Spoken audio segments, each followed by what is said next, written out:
welcome back to the FS Students Podcast, Unscripted. As always, it's Johnny, student pastor here at Five Stones, joined by Caleb, student coordinator at Five Stones. And today we are joined by a very special guest, our first guest. There were going to be two guests, but one of them doesn't like us. No, I'm just kidding. One of them's sick, so he'll be on the next one. But we are joined today by a very special individual. If he shaved his beard, his kids wouldn't know who he is. Welcome, Nick Bailey. Hey guys, long-time listener, first-time caller. Glad to be here, though. So if you have never listened to this, because this is literally episode 2, we just spent some time talking about some of the questions that you guys have submitted, and it's completely unscripted. I gather the questions, but then we just kind of let the conversation go, and we just see where the Spirit leads. You know what I mean? So we're just going to be talking, and Nick and Caleb have no idea what questions we're going to be talking about, and I haven't really given them much thought. I've just gathered them together, so I'm excited. So Nick, you've had a busy weekend. You preached yesterday in main service. Yep. A couple of days before, you were at the men's retreat. You taught there. I did. You typically teach the partnership class. You've had a lot. You teach in the factory sometimes. Yep. You teach at FS High. You've taught at FS Middle. What do you How much more significant is this moment right now than all of those combined? It's probably the most significant moment. There's conversion, there is getting married, and kind of like right in between there is this podcast. First podcast? Yeah, first podcast ever. Sweet. That's so exciting. I'm really pumped. This is going to be so fun.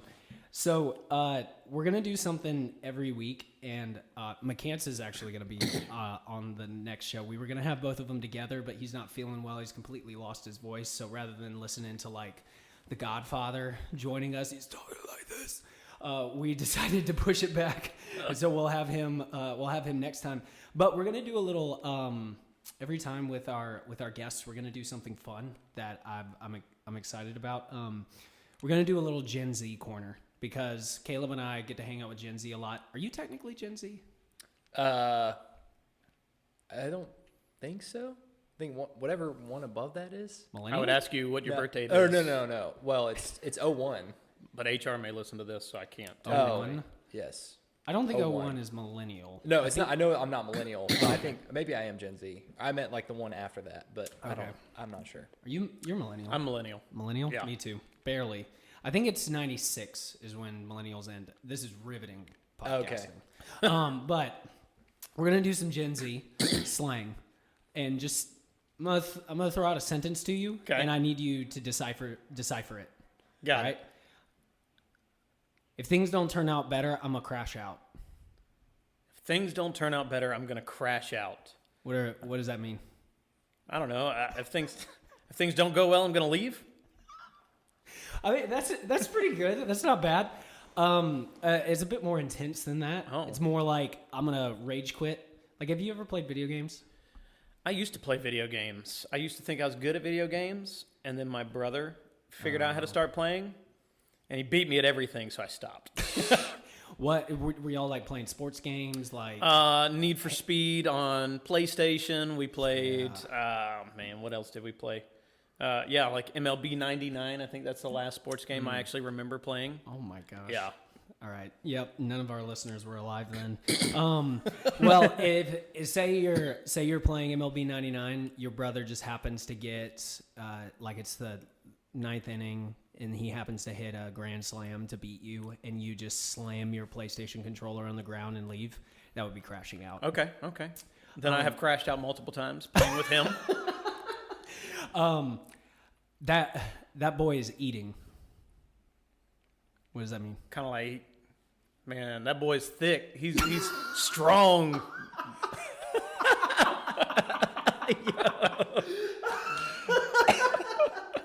I mean, That's not not it, right? That's not it.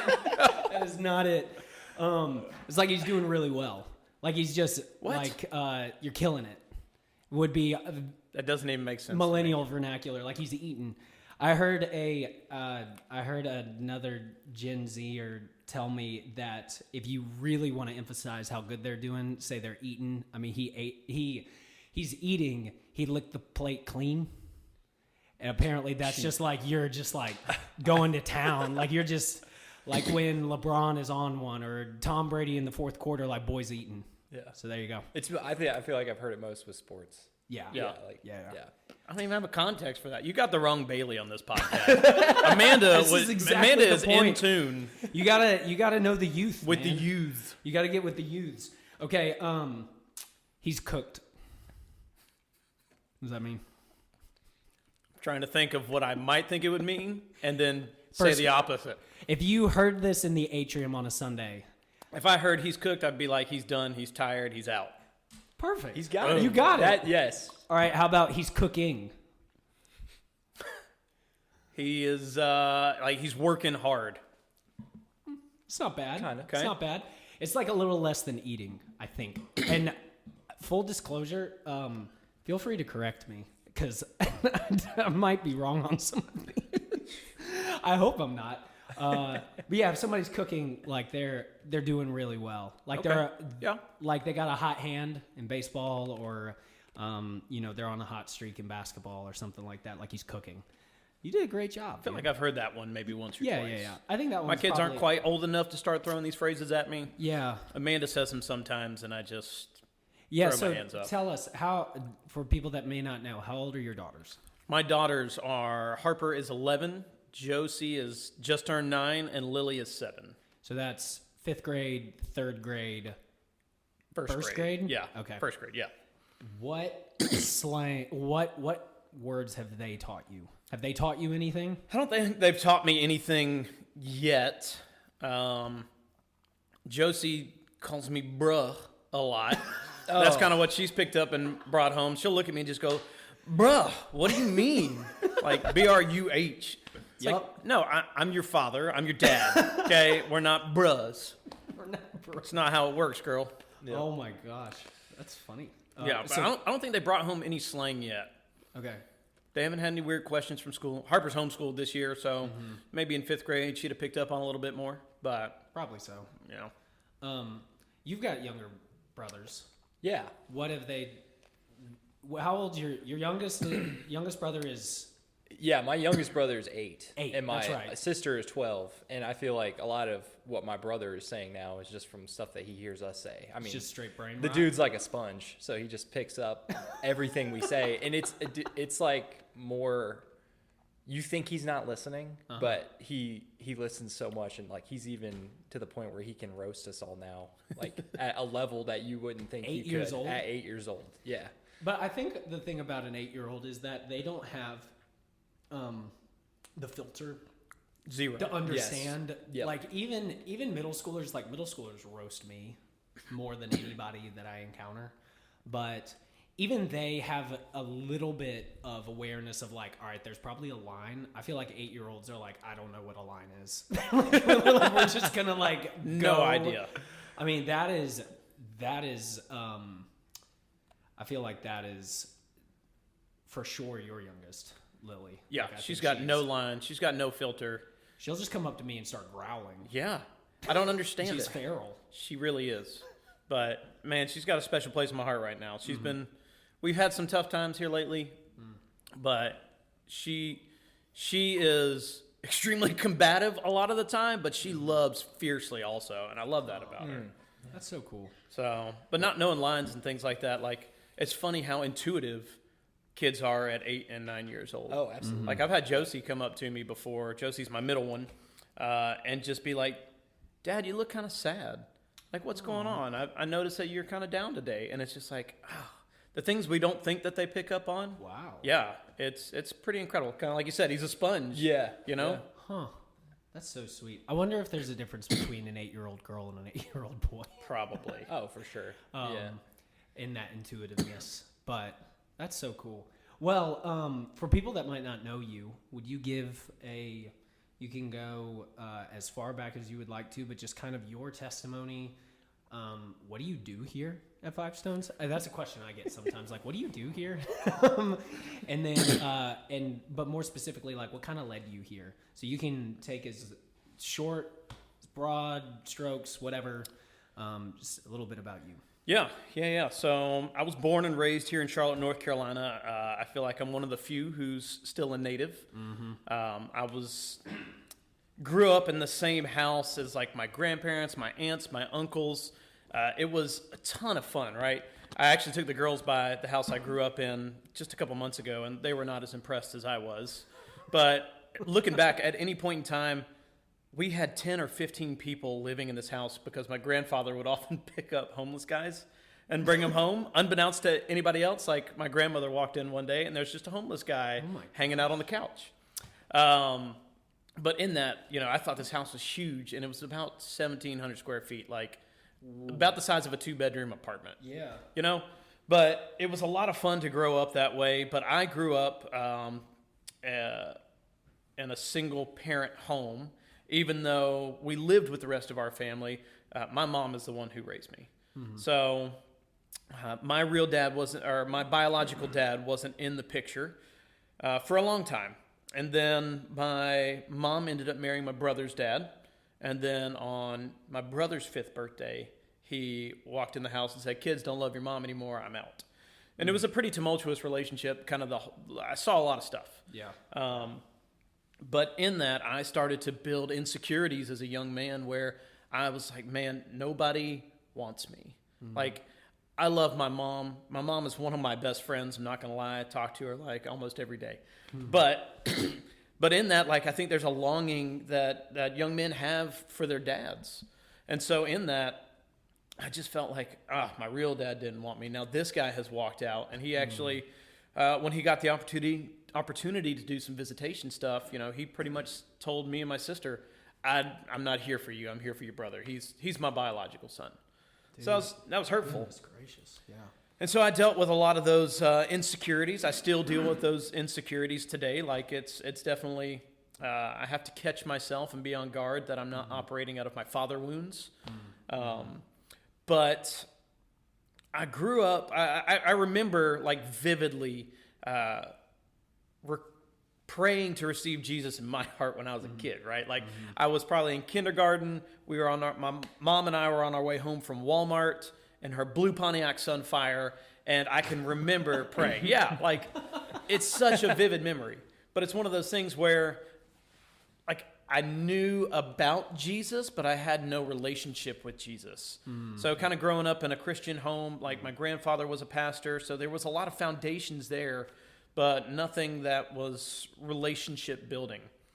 And so I carried a lot of this inadequacy and things like that into my high school years, and then left the church I was at when I could drive and started going to my best friend Charlie's church, Stonebridge Presbyterian, up off of Mallard Creek. And that's where I met Sean Brown. So Sean Brown is a big part of my story. He was my youth pastor then. I ended up planning a church with him back in 2012 out in Nashville. That was a ton of fun. But he had preached on Ephesians 1 and Ephesians 2. And those were kind of those anchoring moments in my life where my relationship really became real. Yeah. Like, it was that 10th grade year. And so hearing that God chose me before the very foundations of the world, just it blew my mind, right? As somebody who felt inadequate, unloved, unwanted in a lot of ways, hearing that God doesn't just want me, but he chose me. Before I was ever born, before anybody ever knew what my personality was going to be like, or the things that I was going to say or do or go through, like, it's just, it's awe-inspiring. Yeah.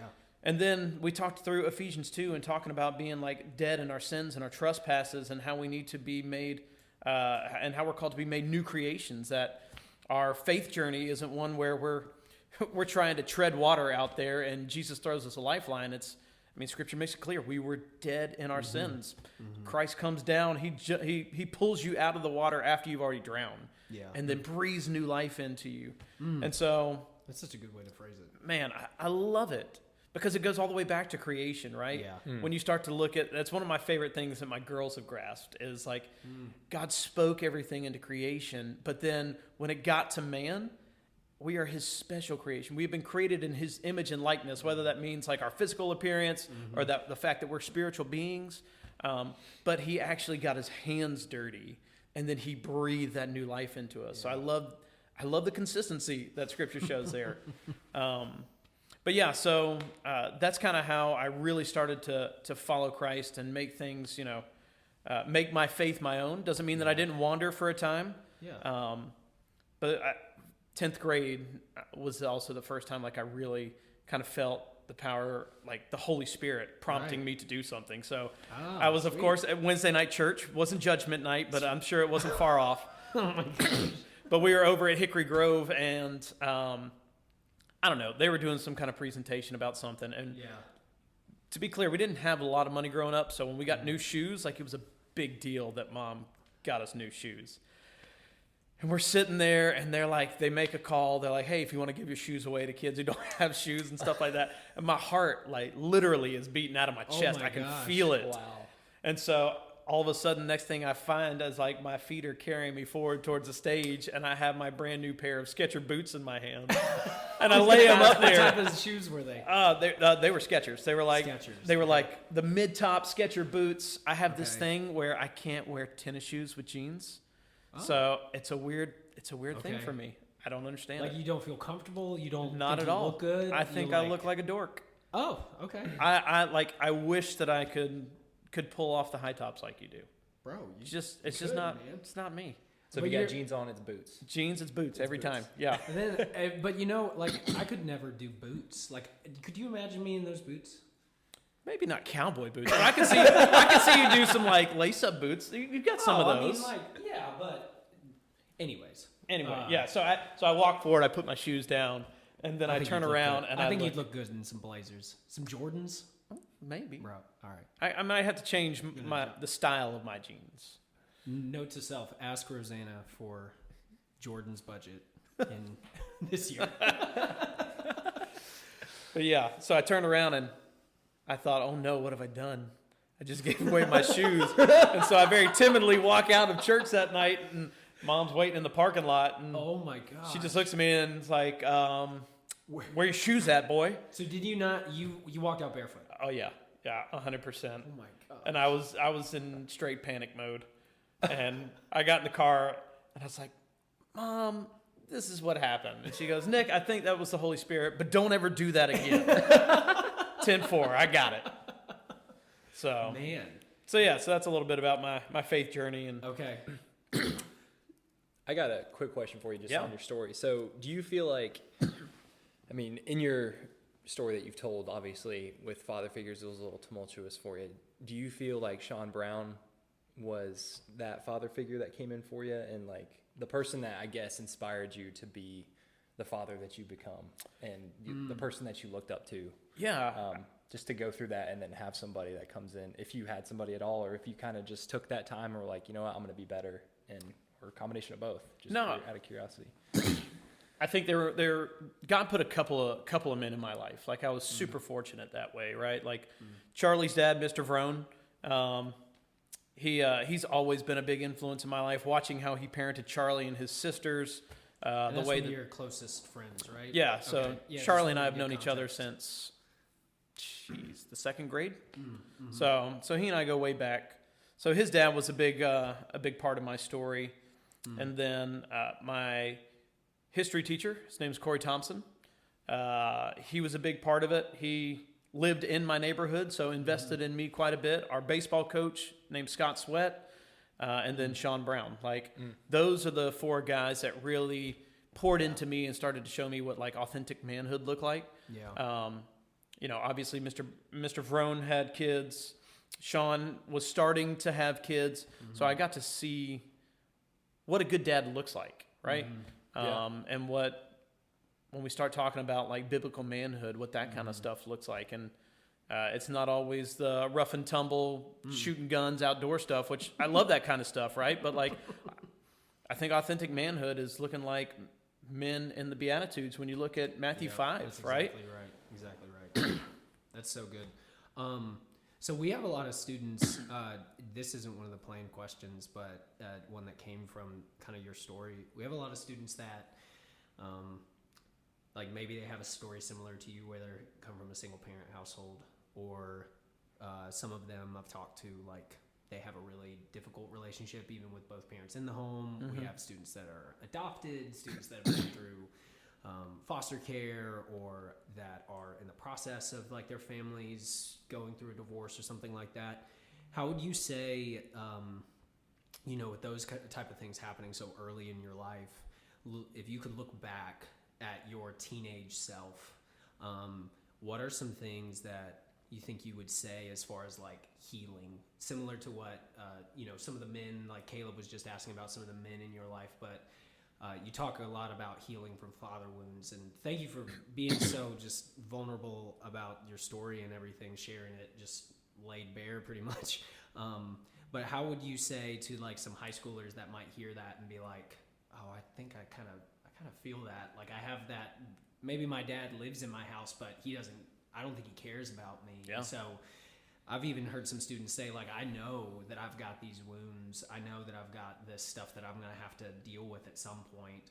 How would you, if you could go back, this isn't, you can't answer every question perfectly or whatever, but if you could go back to yourself as a middle schooler, high schooler, what steps would maybe you give yourself a little earlier to move on the process of healing from those types of wounds? Yeah, that's a good question. This is actually something that I worked through over the last couple of years in counseling, and these are the exercises that made me like really uncomfortable. Is when my counselor would be like, "Hey, let's go back and what would you tell Nick at 8 years old, 10 years old, 12 years old?" And boy, like at that time, I feel like I just needed a hug from somebody. Like I just needed a dude to give me a hug. Yeah. But a lot of the things that I think I would go back and tell myself is that, A, you're not alone. Like there are other people that are experiencing this, and just because you're experiencing it doesn't mean that it's your fault. Yeah. Like I think that's one of the biggest things is like, oh, what is it about me that is driving people away? And at the end of the day, like we can't control other people's actions. We can't control the choices and the decisions that our moms make, our dads make, our family makes, our friends make. Like that's beyond us, right? We say it all the time in the business world, like control what you can control, right? Right. And so that would be the first thing is like, it's not your fault and you're not alone. Like this isn't, not that your story is not unique, but there are other people that feel this pain, and it's okay to be vulnerable and talk to people about this. Be able to open up. Like Sean was one of the first guys that I was actually able to really open up to and talk through some of this stuff with early on. Yeah. Yeah. I mean, that's so good. And I think the other thing is like just actually believing Scripture is the other thing. Like I think that as a kid, I would read my Bible a lot and think, oh, this is cool. It's just not for me.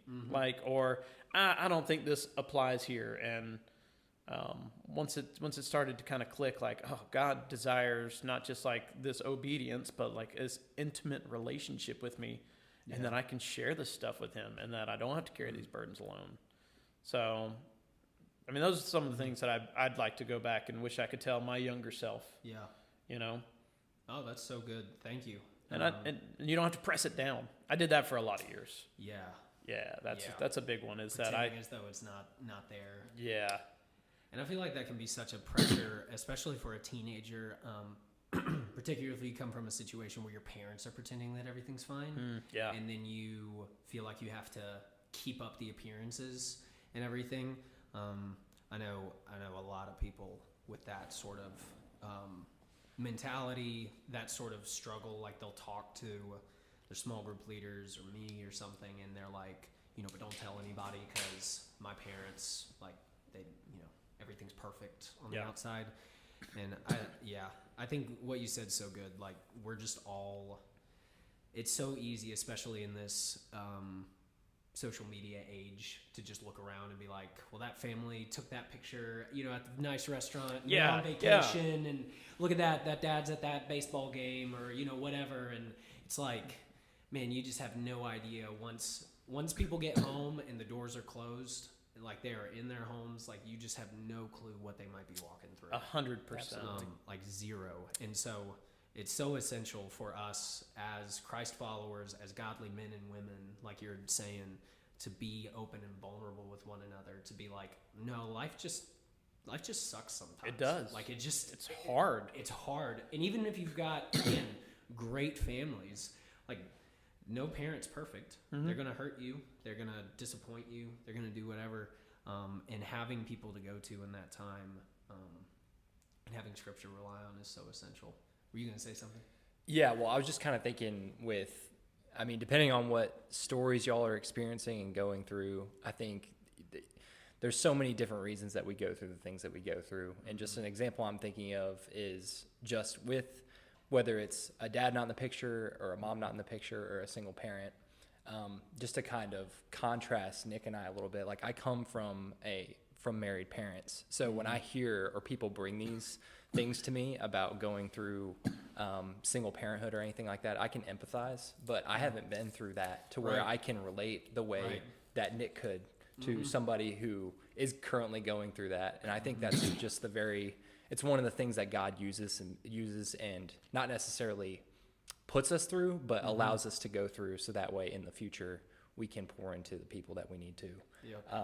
In a specific way. And we all have different ways we can pour into each other and tell each other about our stories. And I think, there's multitudinous different stories that God puts us through, and that's all for a reason. So we can, and that's just one example, so we can speak into others. But, what I would say for that is just to be encouraged, even though it's a struggle and you're going through it, you don't know how God's going to use it in the future to benefit somebody else or bless somebody else. So Nothing is wasted.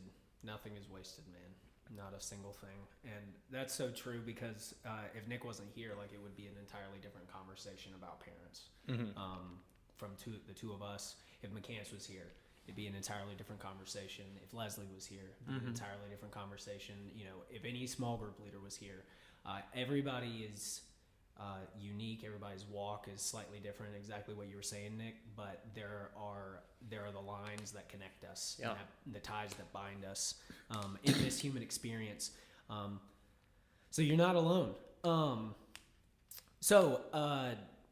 We're going to move just a little bit to some of the questions that got submitted, which, by the way, anybody that's listening right now, there is a Google form in the link below in the description. Feel free to submit questions there. There is also a number that you can text that it will come through anonymously, unless, of course, you say, hey, this is Johnny sending a question, but it will get sent directly to us anonymously. Send in your questions. Every single time we're going to answer your questions. So all these questions are from students. We don't know who. Mostly high schoolers, but all sorts of things. And I wanted to start out with one that I think is just going to kind of continue the story of, your story and how you wound up here at Five Stones and everything. But this is a question that we get a lot, especially as we get into the second semester. How can I discover my career path with God? And how can I discover my calling in life with God? And I wanted specifically, as soon as I saw this question pop up, I'm like, I'm putting this on when Nick's here. Because Nick just made a big change and a big shift and everything. And so how can I discover my career path with God? How can I discover my calling in life with God? What would you say? Yeah, so to kind of frame that up in the context of my story, so I spent the last, 12, 13 years in the professional world. I worked for Dell Technologies and another little company doing the same thing afterwards. But what kind of brought me there is I felt like the Lord was calling me to teach and to preach. And it was totally random feeling. It was outside my comfort zone. In high school, college, I did not like to present. I would not have even liked to have been in a conversation like we're having now. Like, it made me so uncomfortable. And so I didn't understand that, and ended up having a conversation with a pastor here in town and just kind of laid out, hey, I don't understand what this feeling is. And he said, what are you doing December 17th? Prepare a message, come preach in my church. I was like, A week before Christmas. Yeah. No pressure. Exactly. he's like, just try and make it around, 30 minutes. I was like, I don't know if I can talk for 30 minutes in front of people. And I went 58. So, Wow. Okay. yeah, Amanda was down there in the front row like, hey, wrap it up, man. This is getting ridiculous. But all that to say, so I was kind of wrestling with, is this God calling me to ministry, or trying to discern what he had for me. And so I just kind of left it with open hands. I actually called Sean. Said, hey, man, thinking about going to seminary. I know you went to RTS. I'm looking at that. Gordon Conwell, what's your thoughts? Yeah, shout out. And he's like, dude, don't go. He's like, maybe not don't go, but maybe press pause for a bit. And I said, okay, why? He's like, the ministry dropout rate is huge. Don't spend all that money, get a degree that you might not even want. And so he said, come plant a church in Nashville with me and figure out what ministry really looks like. I was like, all right, Amanda, I'm quitting my job. We're going to fundraise the salary. We're going to move to Nashville, and that's going to be it. And so it was through trying to follow God's prompting there where I moved to Nashville. We had our first kid, Harper, and through that, God put me in front of some friends at Dell. And so I joined the corporate world. I always felt like there was going to be a calling back towards ministry, but wasn't sure what that context was going to look like or anything like that. So I struggled with that a little bit because I often had a hard time finding the significance in my work and the eternal value. But I can see like God had me there for a reason, and I think that was in order to prepare me and build the skill set to be able to come on staff at Five Stones one day. So as far as finding like your calling and what the Lord's calling you to, I think he calls us to a lot of different things. Like Dr. Poplin had, he gave a sermon a couple of years back and was talking about like decision making, and there's not always just one right decision. Like sometimes the Lord puts lots of good things in front of us for us to choose from. And so for me, it's, what are the things that you're passionate about? What are the things that drive you?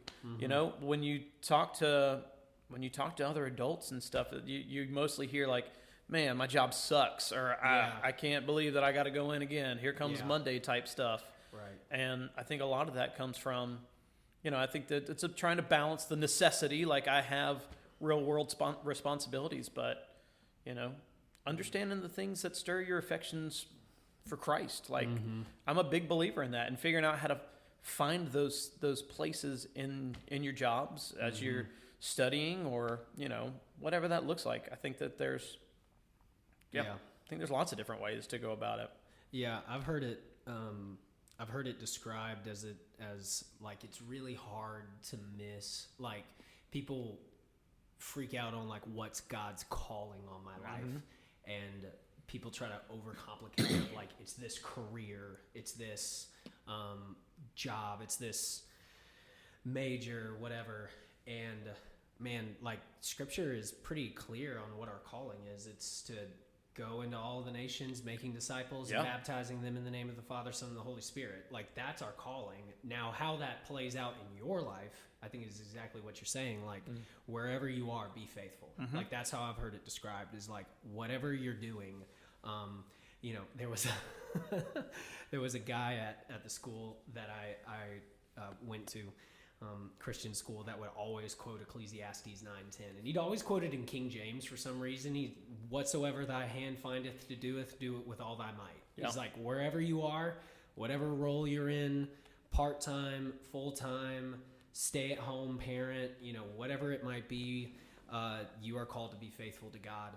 And I love what you said about like the multiple doors being open, because my youth pastor, when I was in high school, his name is Anthony Kendall. I remember I was a senior, and we were on a senior retreat, just chilling one day, and I was starting to freak out because I had a couple of big decisions to make of like, am I going here? Am I going there? Am I going to continue this? Am I not? Like all this sort of stuff, and I'm just overthinking, and I'm just psyching myself out. And they had this, we were at this retreat center called Bon Clarkin, and I was sitting out on this dock, and I asked him to come sit with me, and he listened to me like word vomit for like 20 minutes or something. And then he was like, Johnny, he had only been there for like less than a year at that point. He was like, Johnny, he was a youth pastor in Tennessee, and he was like, when I was in my, before he came to my church in Indian Trail, he was like, when I was at that church in Tennessee, he's like, and this opportunity opened to come here to Matthews, Indian Trail, whatever, Charlotte. He's like, I dreaded it and was freaking out over it for, months. Like, what am I supposed to do? Like, I love the church that I'm at. I don't really want to leave, but this opportunity is great. And, I feel like God's kind of leading me there, but then it's also like it's like somebody's grabbing the wheel and it's just jerking back and forth. And he was like, and then he was like, it was as clear as day. I just got a very, I just heard a word from the Lord, not audible, but I just knew it in my spirit of like, these two doors are open for you. Whichever one you walk through, glorify me. Yeah. Like, and that's it for you. And so I think, like, especially right now in the life of a high schooler, particularly in middle school too, as the pressure is getting like younger and younger, like it can be so hard to be like, you're 16, what are you going to do for the entirety of your life? Yeah. And like, that's not a realistic. There are very few people that, have that made up. Yeah. Right? But then also having the willingness, I love what you said about like leaning into the gifts that God has given you, the strengths that he's given you, and the desires of your heart that he's given you of like, I really think God will continue to shape it and mold it. And it's not, your calling isn't always, I know in the Christian world, we always talk about calling and we like intertwine that with career path. Yeah. Like your career path isn't always going to be the same thing. And so, yeah, I think it's going to change even. Absolutely. When I was a little kid, I wanted to be a paleontologist. That was like the only thing I wanted to do with my That would have been life. an awesome job. But then it's going to be so boring. Like you're just digging up dinosaur bones. It depends. Are you going to be like a Ross Geller type paleontologist, or are you Yeah. going to be like an Indiana Jones kind of guy? Or are you going to accidentally get taken to Jurassic Park and get eaten by a T-Rex? Like, because some weird guy, Dr. Grant? Dr. Grant, yeah. Grant. That's who I was thinking. I'm like, this is what paleontology is like. Yes. Not at all. Not at all. And plus, I'm just not good at science. Any thoughts on this question? Yeah.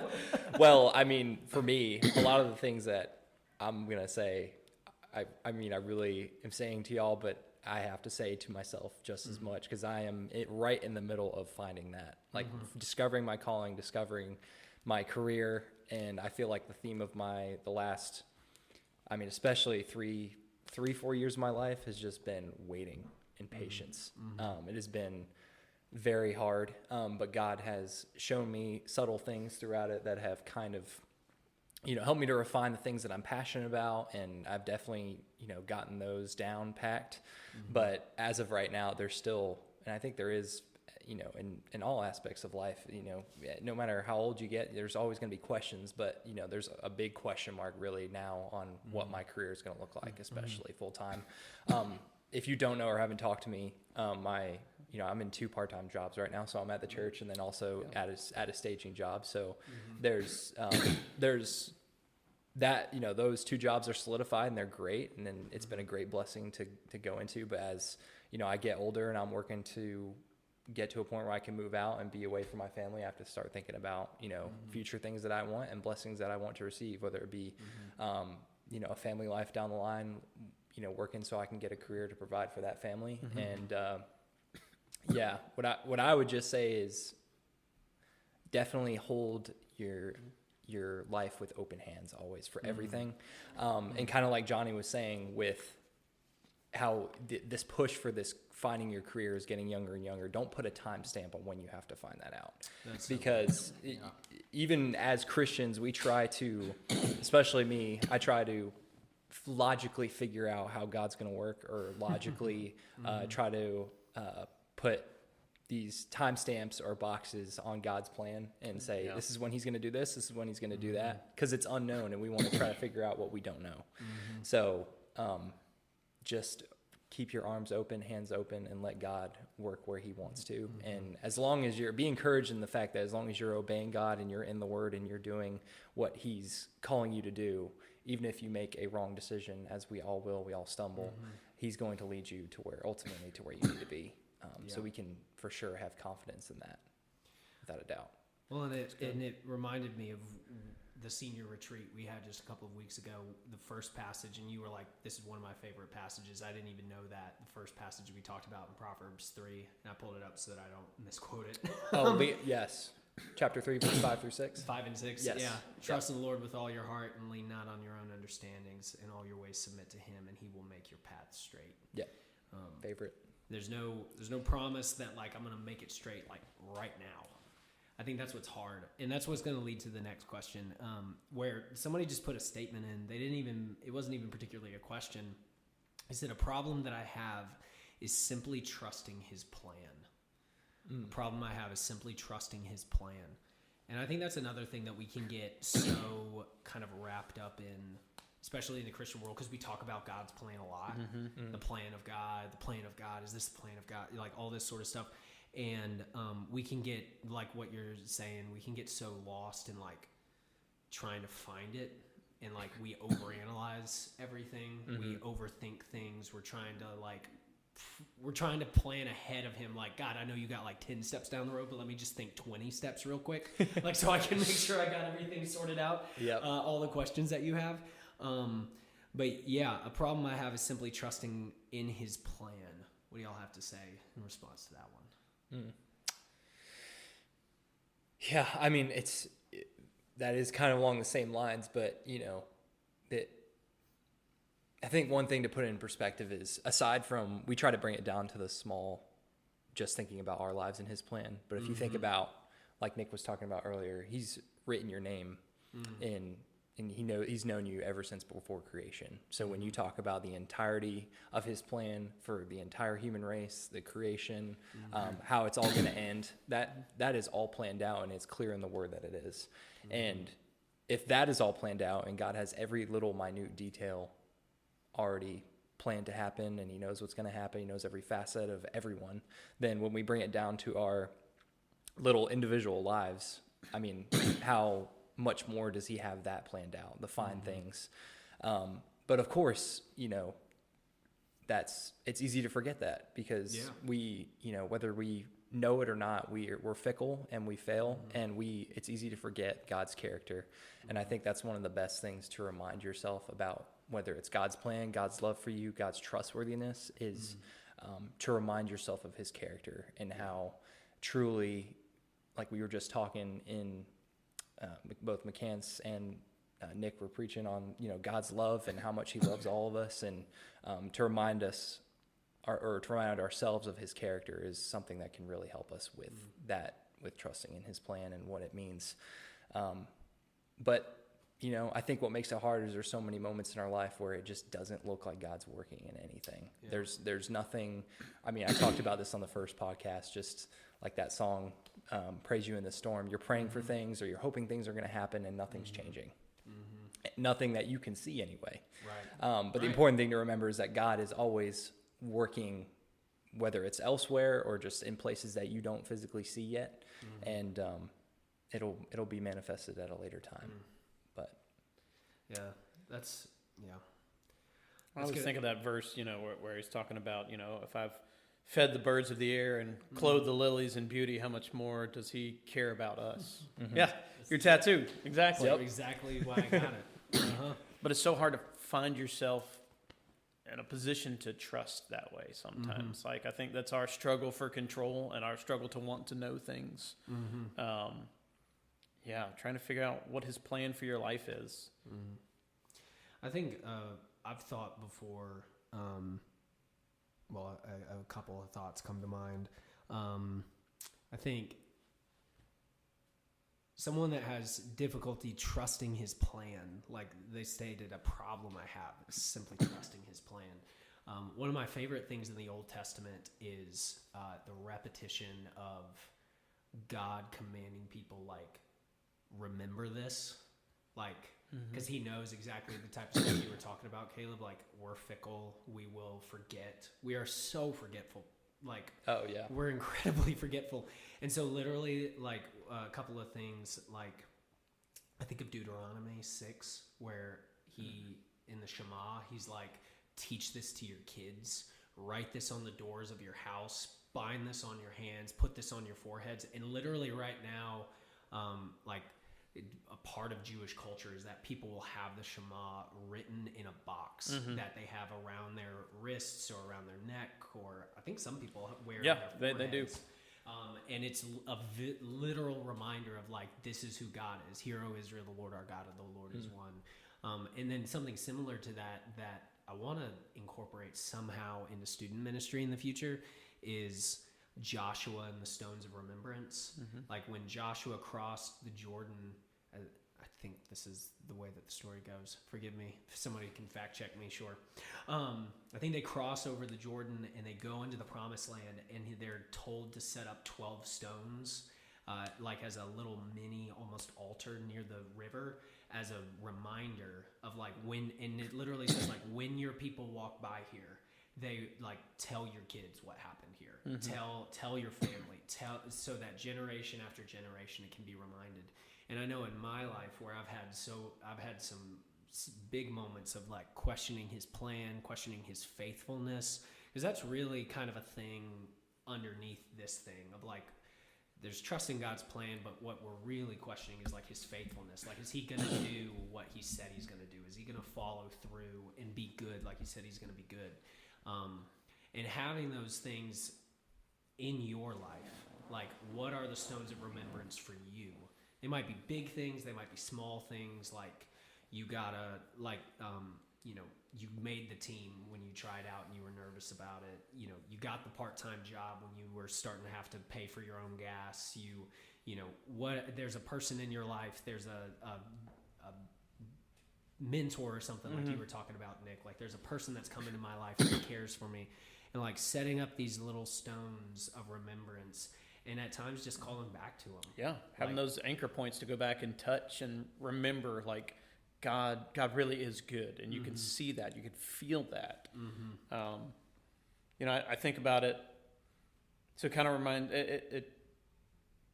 My grandfather was a huge influence in my life. And talking about not understanding God's plan. So it was May of 2019. Maybe 2018, 2019, May of 2019, he went in for a routine doctor's visit. And, again, this guy has been the spiritual giant in our family. And went in, doctor said, hey, you're new here. Let's get you a scan. Let's kind of see what's going on. And turns out that they found a brain tumor. So my grandfather had stage 4 glioblastoma. And 90 days later, he was gone, like to the day. So it was so hard to understand. Like I sat there and this was over a number of years. Like I felt like I had to hold it together, that I had to try and be some kind of spiritual glue for our family now that he was gone. But I sat there and cried out, and I was angry at God. Like, why? Why would you do this? Why would you take the man who was holding it all together for us? And I look back on that and a couple, I'm a big believer that time and distance create perspective.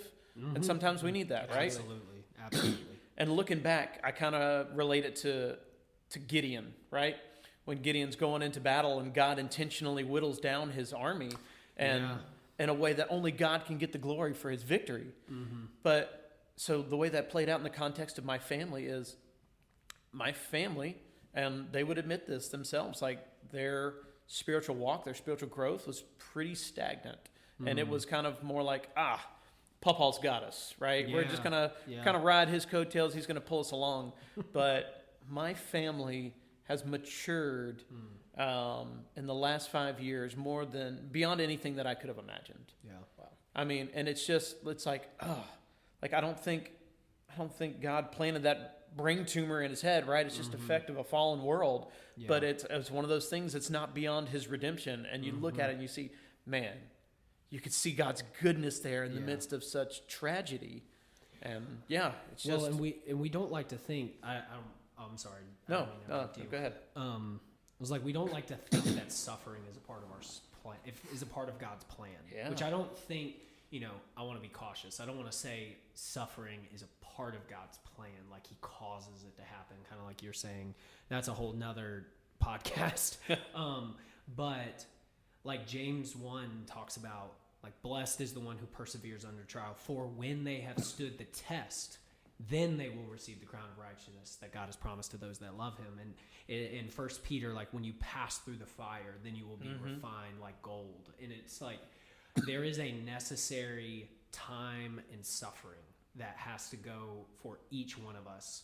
Maybe it's physical, maybe it's relational, maybe it's career, maybe it's financial, like, but there's some level of suffering that we'll all walk through, where, kind of like what you were talking about earlier, Caleb, of waiting on God, that there is like a, we've talked about before, like the way that we grow and develop spiritually is there are active things that we can do, and then but passively it happens over time through suffering. Right. And it is unanimous, like among it is Jesus had to, like, if you study Matthew 4, when he was fasting in the desert and then got tempted by Satan, like, that was a season of suffering, and he came out like supercharged. Yeah. I mean, like, ready to go.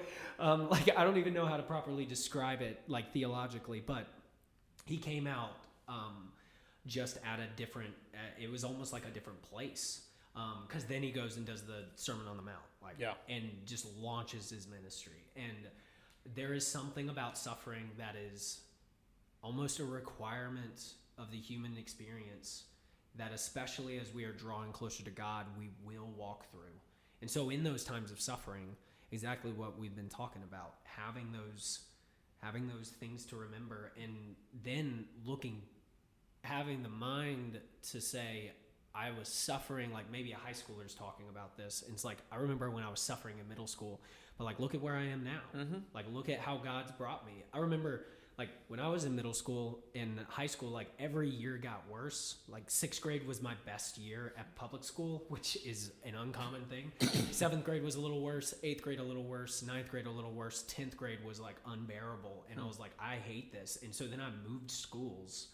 And like, if you would have asked me at that time, I'd be like, man, just school sucks. I just hate everything. I don't understand what's going on. Like, I feel like I'm losing all my friends, and like, I don't understand. Like, I don't want to play football anymore, which was a huge definer for me. Me and my girlfriend had broken up, which was a huge definer for me. And it's like, and then my dad steps into my room and is like, how would you like to think about changing schools? I know it's been pretty tough for you. And then I changed schools, and I meet some of my best friends to this day. I meet my wife. Like, my relationship with the Lord is transformed over the next couple of years.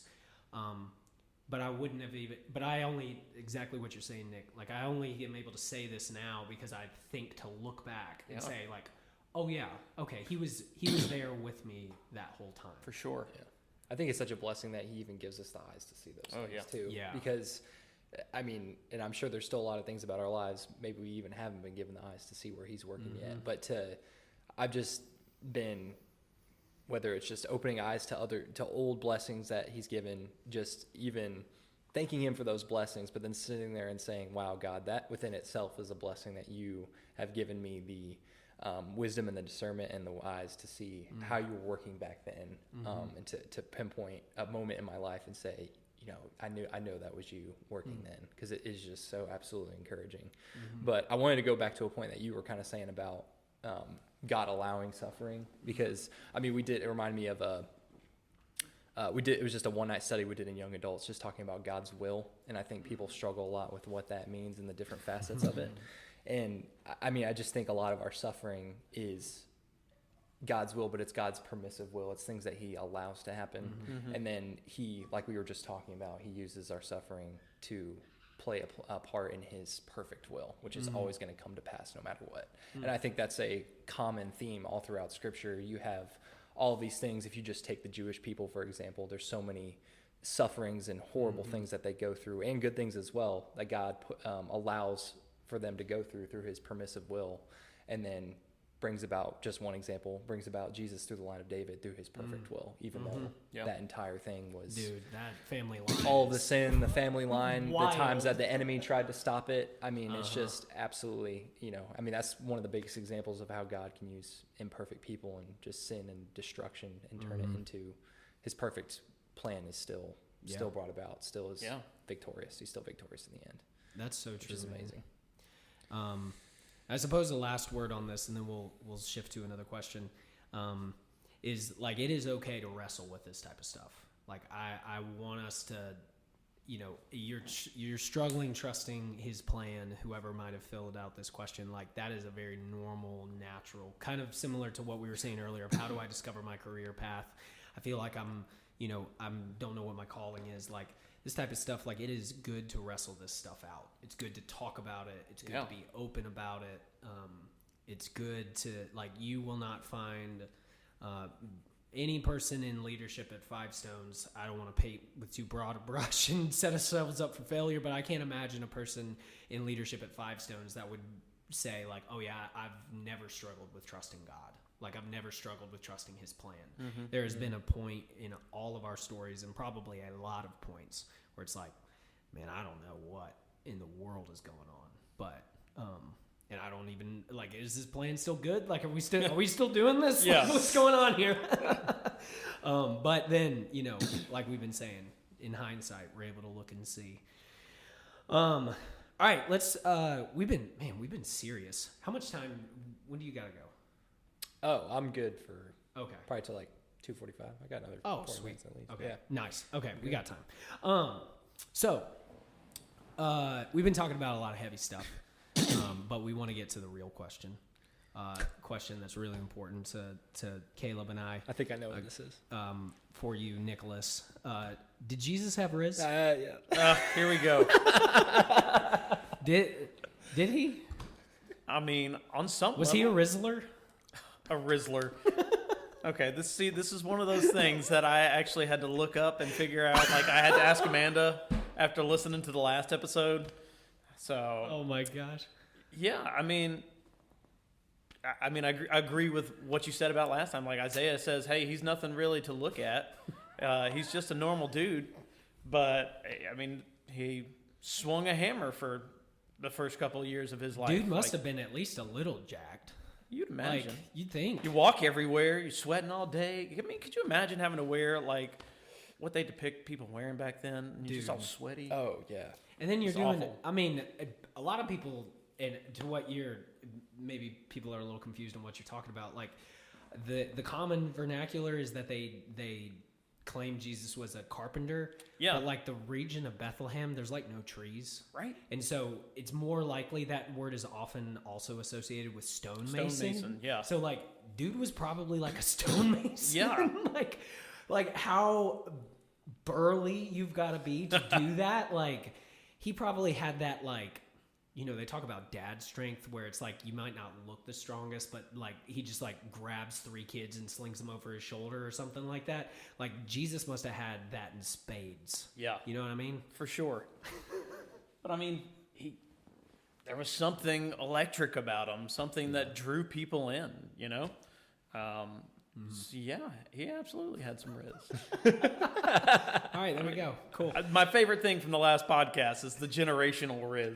I think that was my favorite thing from everything I heard was, Jesus had generational Riz. I was like, bro, we're still you're talking not about wrong. him to this Yeah. day. Yeah. Still talking about him to this day. More and more people add to the kingdom every day, man. It's still going. Wow. Man, amen to that. Amen. Okay, so I know you like sports. Not like the biggest. not the biggest sports fan, but Sports fan? I'm a general fan of sports, yeah. Who's your baseball team? Because you're a baseball guy. I am. I'm Atlanta Braves fan through and through. So what are your expectations this year for the Braves? That's a good question. I think we'll be competitive again. I think we'll probably hit the playoffs. I don't know if we've signed the pitching talent to take us all the way. I'm hoping that we add a few more names along the way. But How have they started the season? I mean, we're only spring training kicked off a month or two ago. So I don't know. Opening day. I couldn't tell you. Opening day was last week. Last week? A week and a half ago, Something like that. It's one of those things where I really enjoy playing baseball, but my time and capacity to watch baseball has diminished, and it's boring on TV. Oh, dude. I know I'm probably That's going to true. hurt That's some very people's true. feelings. Like, No, I mean, well, not but me. it is. I'll watch the World Series. I'll normally watch at least a couple games of the World Series, but that's about it. So when the Braves won the World Series a few years ago, I was there the game before they won. So You told me that. Yeah, That's so- crazy. okay. my brother And they texted me. lost, right? Yeah, they lost. Oh, dude. It was ridiculous. So my brother texted me Sunday morning after texting Amanda, making sure I could go so he could trap me into it, and was like, "Hey, let's go drive to Atlanta and go to the World Series." And so we bought tickets, which ouch, that was expensive. And what they mean, like when you buy tickets, sometimes you don't always have a seat. We drove to Atlanta. What? We got in the stadium, and our tickets had no seats. It was standing room only. So they had some sections that were designated for it, Wow. but we didn't even get to stand there. We ended up we made friends with an attendant who let us stand There in you an go, aisle man. and watch the whole game. And then we turned around and drove home that same night because we both had to work the next day. And that, did they go to extra innings that night? Because I feel like that was a late game. I remember watching a bit. I don't of think that it was series. extra innings, but it was Okay. definitely a late game. But it was a high scoring game too. Like Braves came out, we hit a home run, a grand slam. Like we were on top, and then it was one of those where each inning just took an eternity. Who's But it your was favorite fun. Braves player of all time? Greg Maddux. Okay. Yeah, Not Chipper Jones. I like Chipper, but I mean, me being a pitcher, I like the strategy of Greg Maddux. There you Like go. he wasn't he didn't throw the hardest, he didn't have the nastiest stuff, but he could place the ball anywhere he wanted to, and he would set himself up like not just games in advance, but months in advance for pitches. Like he Wow. knew he threw a pitch to a Rockies player that this guy hit out of the park, and he said, "That's okay. I'm setting it up for when we see them in the playoffs. This is what I'm going to throw in this count, and I'm going to take him out." And he did. Like What? he was a master strategist, and he called a lot of his own pitches too. By the way that he would catch the ball, and then where he would touch on his body as he brought his glove into him as he was getting reset for pitches. Just a master strategist. What the heck? Yeah, it's okay. crazy. Wow. It was Yeah. awesome. It's a whole nother level. So, for all of us, if you could watch any, what is your sport of choice to watch? Probably football. Football. Yeah. Without a doubt, football. Yeah. Yeah. 100%. NFL for you, Caleb? Yeah. Or college? NFL. Yeah. NFL's. I mean, I'm a Panthers fan. I know a couple. Keep pounding. Like a couple, Geez, I hope we start getting somewhere. I'm getting my hopes up a little bit, and I'm starting to see the light. But man, I hope we get somewhere this year. But Hope yeah, is not a strategy. Hope But it's all we got. hope is not a That's right. strategy. No, That's it's all we not. got as Panthers fans. Bro, Yeah. it reaches That's all this we got. point of the off season, and I send this to a couple of my friends every time. A couple people that were all really good Panthers fans, and once the free agent signings start, and as we're like getting ready for the NFL draft, and Yeah. like Canales and Dan Morgan are talking up the team and everything, I always send them some news that gets me excited. And then I send the Michael Scott gift that's like, no question about it. I am ready to be hurt again. I am ready to get my hopes up. I swore last season, I'm not getting my hopes up again. I'm getting my hopes up. Football for you, or what were you saying? NFL, yeah. NFL? Yeah, Okay. I'm a Panthers fan also. Yeah. What is a realistic, for the three of us being Panthers fans, what's realistic record for us this coming year? If you had to... I'll settle for just going a little above positive, or just starting to Like make the 9 and playoffs 8? a little bit. Yeah, I mean, I want better than that, obviously, Yeah. but yeah, maybe how many games are there total now? 17. 17. Yeah, maybe 11-6 or something like that. Oh, man, you're... I don't know. Ooh, that's your But- hope. very... Yeah. Is Well, that I'm your just saying, expectation? no, that's my hope. I Oh, wouldn't yeah, expect yeah. that at all. I mean- But I do I hope we go positive. I really Yeah. hope we go positive this year. Yeah. Of course, would love to make the playoffs, but I just keep 2015, 2016 dreaming, because that's when I started becoming a fan, and that was in middle school, and everybody was like, "Oh, you bandwagon!" I'm like, I swear, I just started watching out of chance, and we just started doing really good.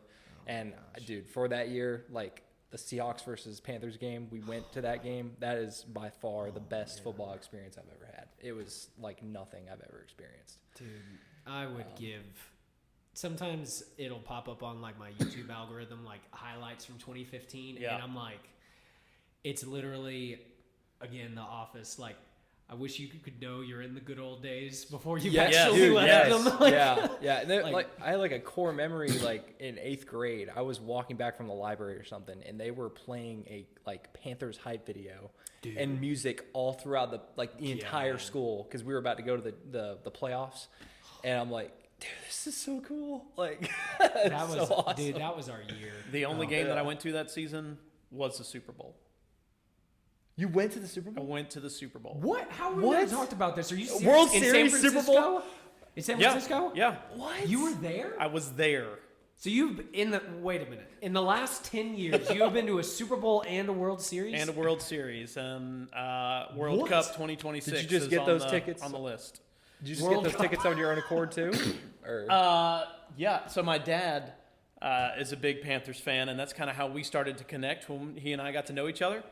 And so he called me up, and let's see, I think he called me Friday night, and was like, "Hey, do you want to go to the Super Bowl?" I was like, "Yeah, that'd be great, but I mean, I don't have money to go to the Super Bowl." He's like, "Be at my house at 4:30 tomorrow morning." So we got on a standby flight. We flew out there, and I was under the impression that he already bought tickets, and that was not the case. What? He was working with a guy that was like a real-time scalper type person, and so we ended up buying tickets as we got to the field. But the fun part of this story is that I had pneumonia, and so, but I couldn't pass up a chance to go see the Panthers in the no, Super Bowl, right? Of course not. And so my dad was like, "We got to go to Super Bowl City," which is the big party that they set Yeah. up.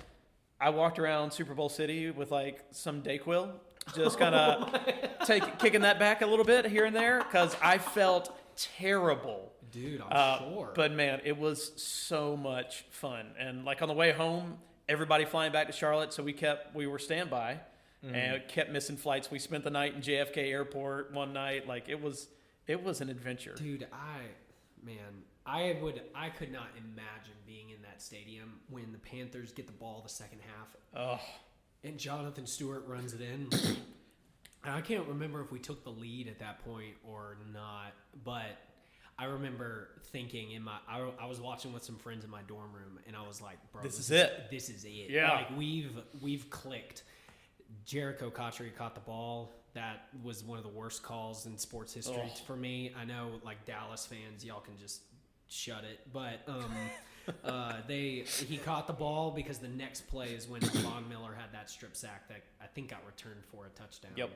And I'm like, if they had made that correct call, the whole game's different. We have a Lombardi Trophy in Charlotte. that's right. Yep. Dude. But Okay. alas. Alas. So, serious expectations for this year. If we went 9-8, I think I'd be doing backflips. Like, Yeah. I think I'd As- lose yeah. my mind. Yeah. If I we feel just, like that's a fair assessment. I can't remember who we play this year, like what divisions we play. Yeah. But I don't think it's like a super hard one because last year we had the NFC East and the AFC East. Yeah. And that was brutal because we had Buffalo and right?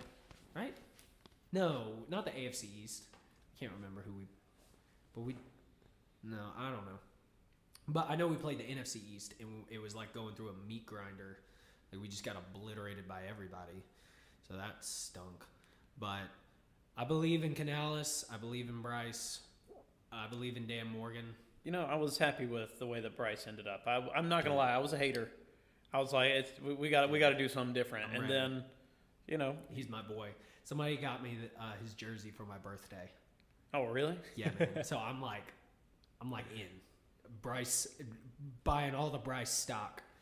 Okay, so we play like the Rams. We got Dolphins, Seahawks, Cowboys. This season? Yeah, Oh, dude.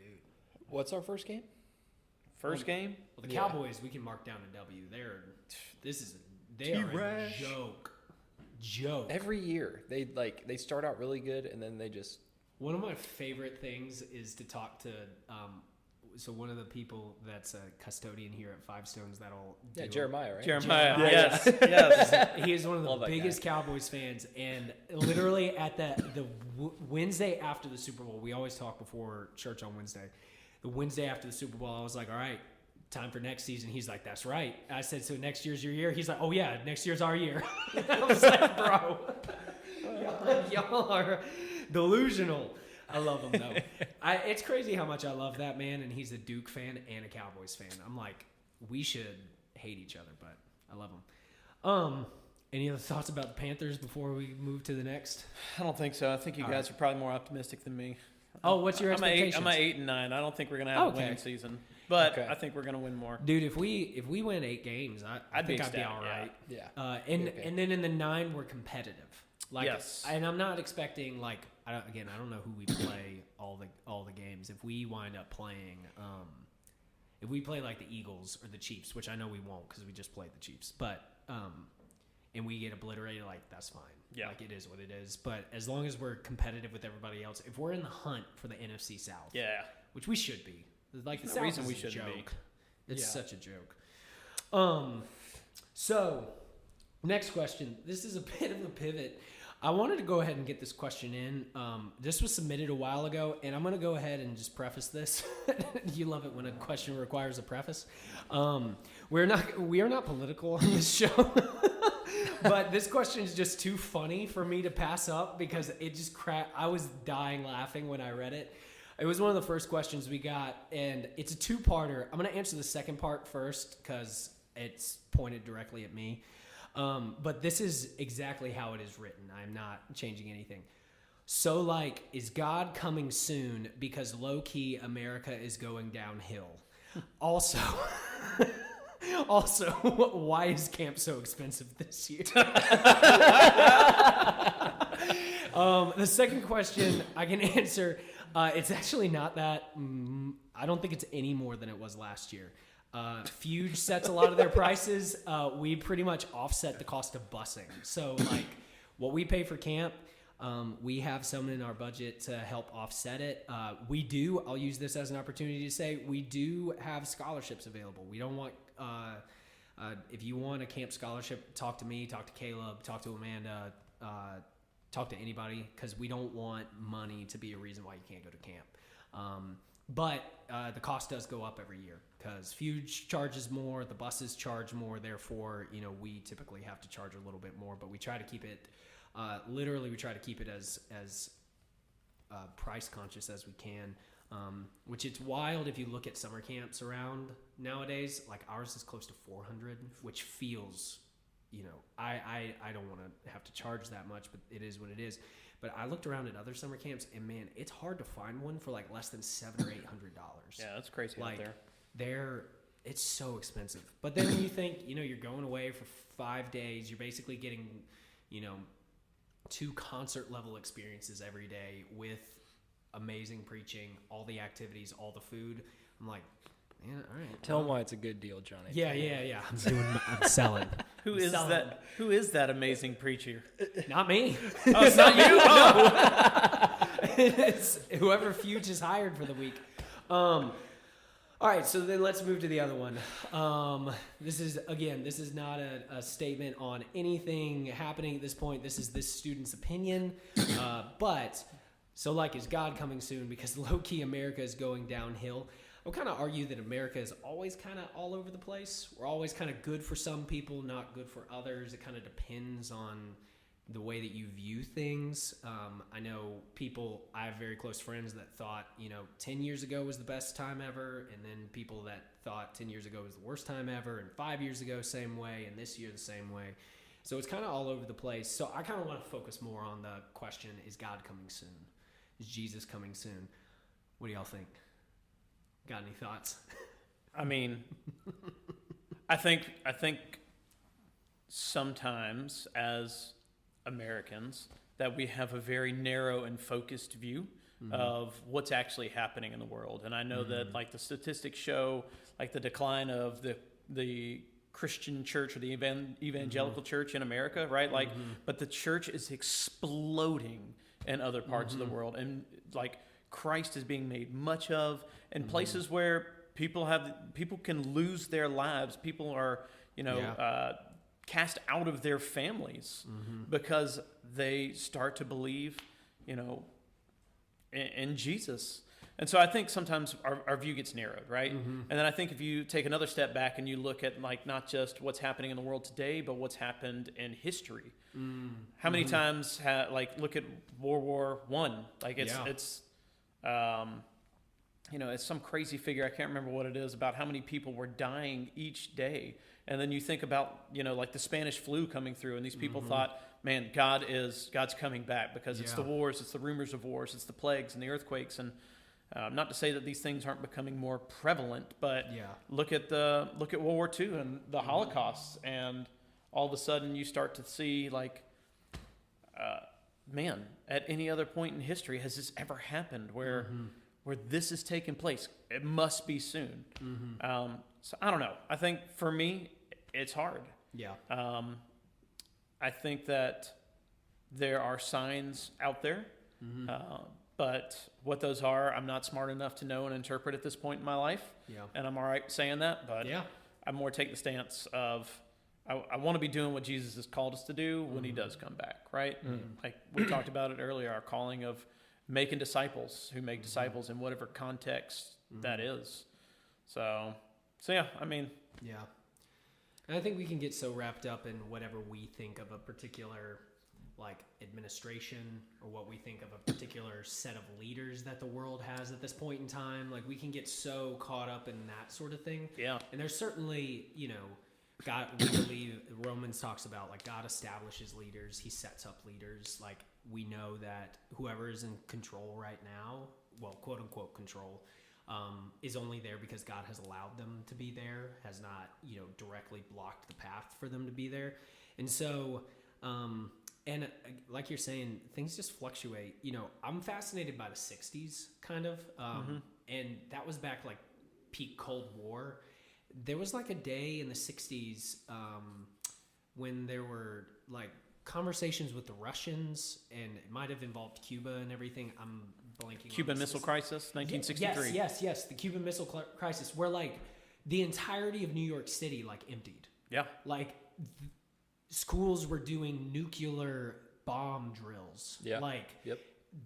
I mean, we have a lot of drills now. Like my wife's a teacher. They have tornado, they have fire, they have active shooter, like all these sorts of things. And so you can think like this is the first time like you're saying, this is the first time something like this has happened.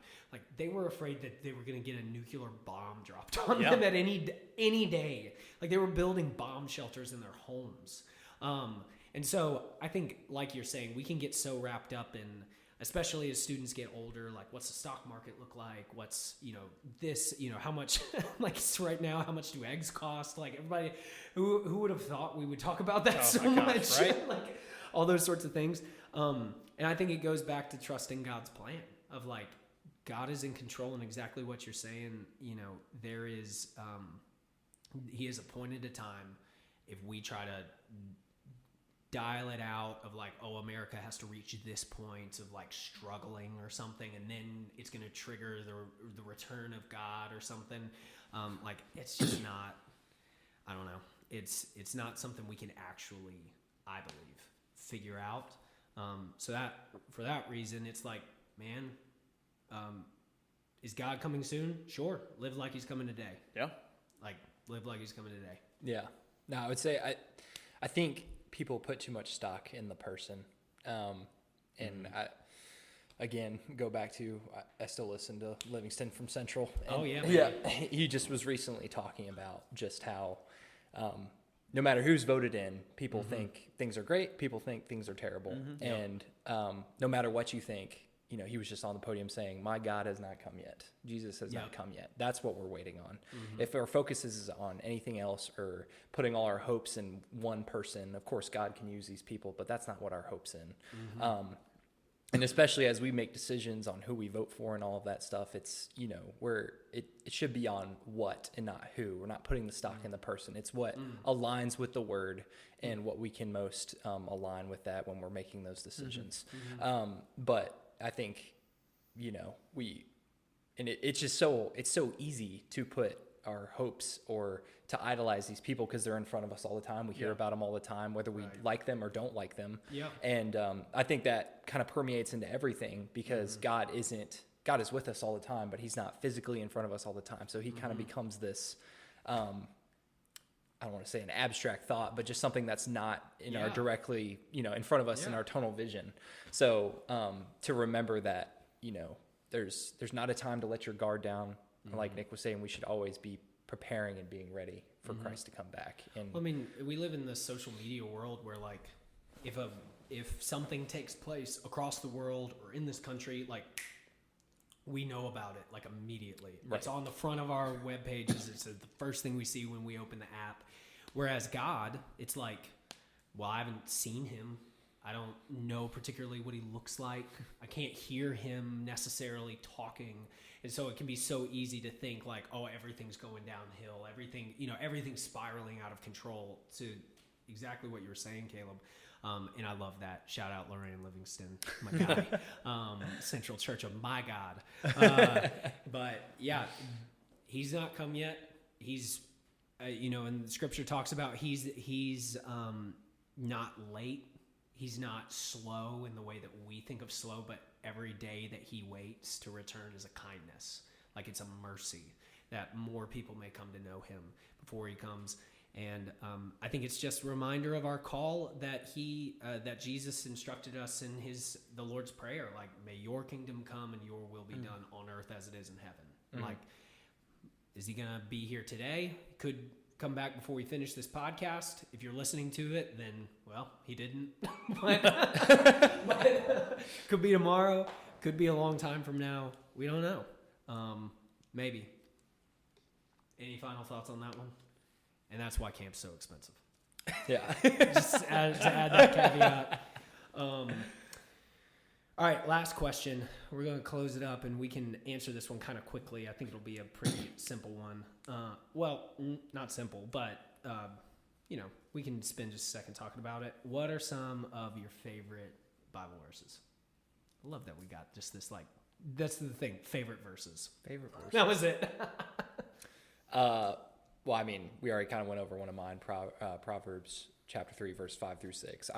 And to go into specifically why I like that, I lean into my understanding too much.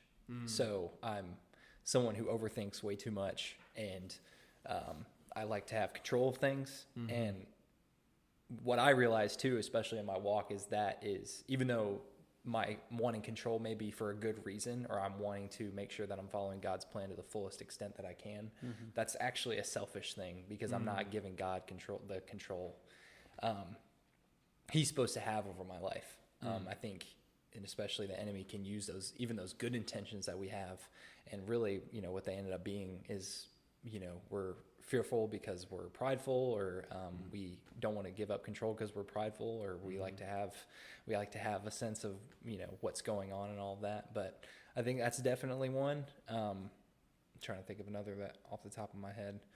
I don't know. I can't think of any others right now. I'm sure there's plenty others, but that's the first one that comes to my mind.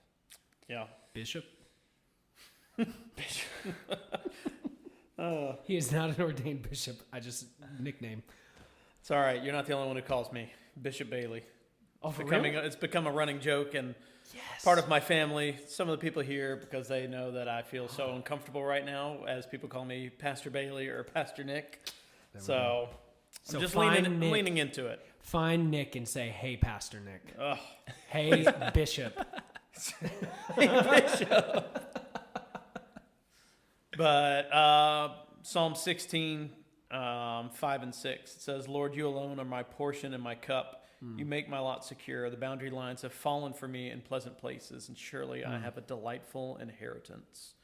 Man, that's just, it's one of those ones where, like we've been talking about, like, it just reaffirms that goodness of God, and that no matter what's going on, like, my lots have fallen in pleasant places. Like, he's got me exactly where he wants me to be for a reason. Yeah.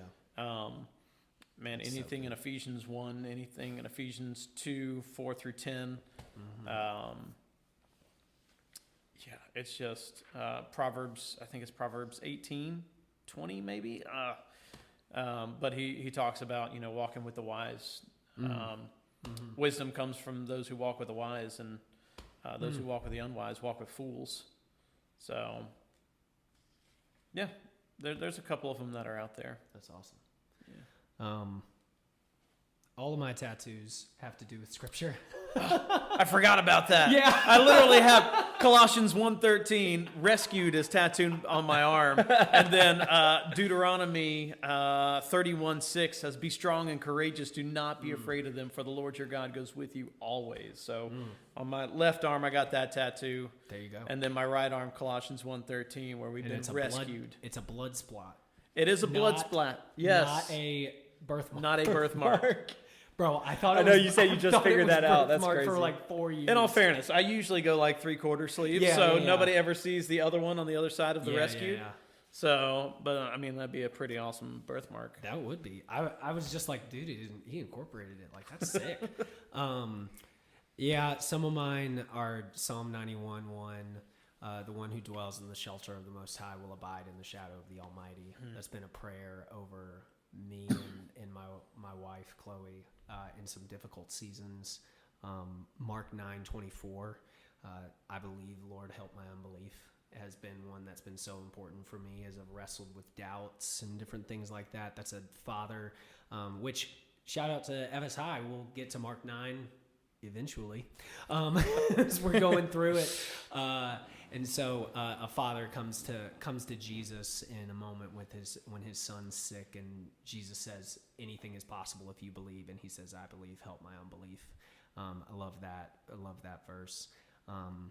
Another one that comes to mind is also in Mark, I think it's Mark 6, when Jesus speaks, peace be still over the storm. That's been prayer in the midst of my anxieties, especially. Yeah. Like, that's kind of a prayer for this year. I'm not big into that, like, this is my prayer for the year type of thing. That's not something I typically do, but it's been a kind of call for me of like, whatever storm, whatever situation I'm walking through, like, you are the one, Jesus, that can speak peace be still. Yeah. Like, you are the one that can speak that to the storm. And then the passage in Matthew 6 that you mentioned earlier, if he cares for the lilies of the field and the sparrows, how much more does he care for you? That's one that's meant a lot. And so I'll stop there because I could just probably keep rattling them off. But God's word is really good. It's you know what? I think if McCants was here, you know what he'd say? It's all good. It's all good. It's all good, baby. I can't choose. Well, I thought of another one. I'm going to need your help on probably the exact verse because I can't remember where it's from. But it's like, I don't know if it's like, follow the Lord with all your heart and everything else will be added unto you, or everything else will be, I can't remember what book of the Bible it is, but I think that's Matthew. I think Is that's that's Matthew 7. That's the end of because they're talking about it in the factory. Yes. Okay. Yeah. Yeah, all these will be added. Mm-hmm. I remember it's Matthew 7 something. Yeah. I think. What? I don't know. I was trying to think where it is too. All right, I'm going to look it up. Keep talking. Okay. Well, that, and then I've written some verses down in this kind of journal I'll keep of ways that Christ works in my life. But there's Proverbs chapter 4, verse 23, which is, above all else, guard your heart, for everything you do flows from it. This one specifically for me, just as I've continued to grow my faith, and you ask the questions about, works and faith and where all that fits in, and, how you determine your salvation and how you know you have the Spirit, and just how the Bible talks about the emphasis that God places on your heart intention, and truly the things that your heart desires and wants, and your the actions that you take through your heart desires. That's basically the reveal of who you truly are and what you truly believe in, is your heart intention.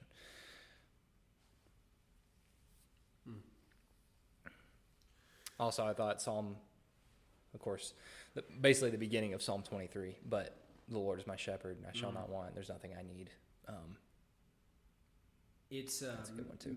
I found it. It's Matthew 6:33. Oh, okay. That's what I thought it was. Seek first. I didn't want to sound dumb if I was wrong. Man, speaking confidence. I just got hired for this job. I can't get fired 30 days in. But seek first his kingdom and his righteousness, and all these things will be given to you as well. That's the NIV. I'm sure. Yeah.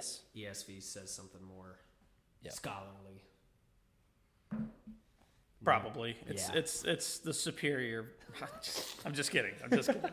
That's why I wanted McCants on here. I'd be like, let's just debate. So a student literally asked like about the different Bible translations, so we'll get to that next time. But That's the thing. The NASB and the ESV are both very literal translations of the Bible. That's why I enjoy them, even though they are a little bit harder to read sometimes.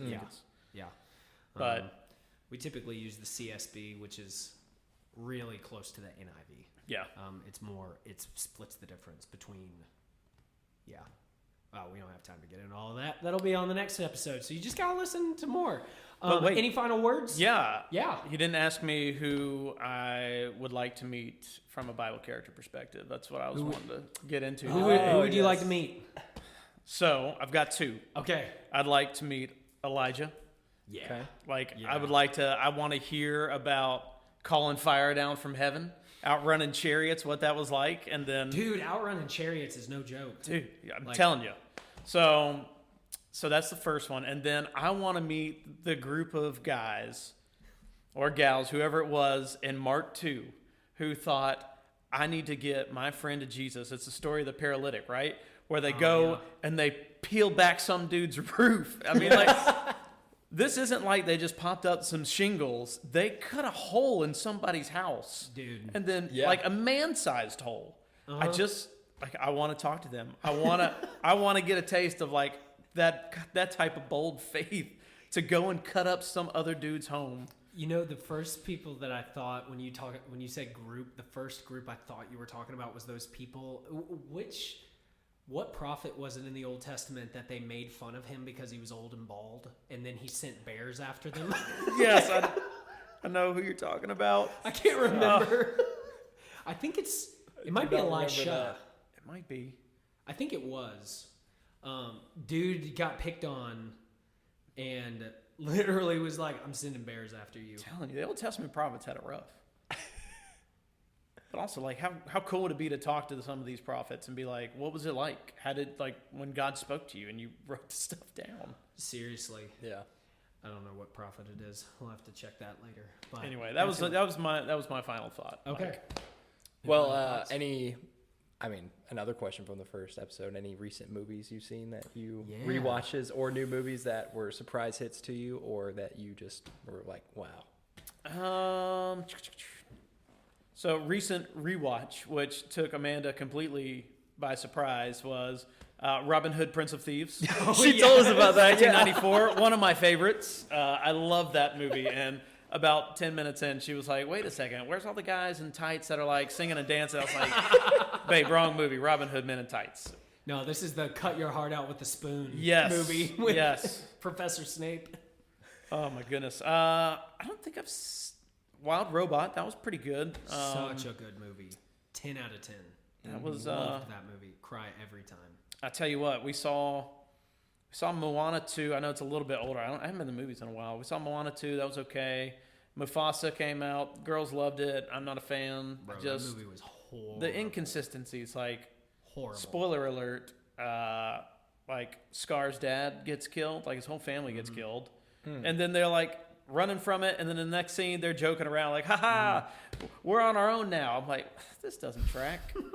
So not a fan, but the girls were. Dogman, I feel like most of the movies that I'm watching these days are Dogman, yes, rated PG. Yeah. So like every movie we've ever seen as church staff, only ever seen 100% PG movies. Top Gun, when it came out, was rated PG. Yep. Was it really? Yeah. Oh my gosh. The 80s were crazy. Well, Amanda just told us today she'd never seen a Star Wars movie. The what movie? She's never seen Star Wars. She refuses to watch it. I was like, you haven't even. Bro, she's like, it's just not my thing. I said, you have to try one before you say that. When she's on here, we're going to really lean into that. Yeah. She will be a guest. Please, because I gave her a choice. In all fairness, I gave her a choice. I said, it's Star Wars, Harry Potter, or Lord of the Rings. That's what she was saying. And she chose Harry Potter. And we made it through, and she enjoyed them. I was like, so just give Lord of the Rings a try. Like, let's just She's watched test Rings of Power. That's like, right. the movies are better than that. So much better. I don't get Does she like Rings of Power? She's indifferent to Rings of Power. Oh, okay. So, I mean, if you like Harry Potter, I mean, you should. I mean, I haven't seen Harry Potter, but if I'm a Lord of the Rings fan, you haven't seen it? I haven't seen it or read any of the books of Harry Potter. Yeah, Dude, I don't know. so Harry Potter was actually the surrounded by- first non-fiction fiction. I get them confused. fiction. Fiction. Fiction. Yeah. First fiction book that I ever read. I know. I do this all the time. Harry with the Potter girls. is Next historically question. accurate. If you didn't know. From local pastor, Harry Potter is a historical This is novel. really what's happening out there. It's a real story. But I sat down and read the whole book in a night. The first one. Oh, wow. Fantastic. Yeah, they were So really good. They're so good. Can you edit out that fiction non-fiction part? Can we do that? No.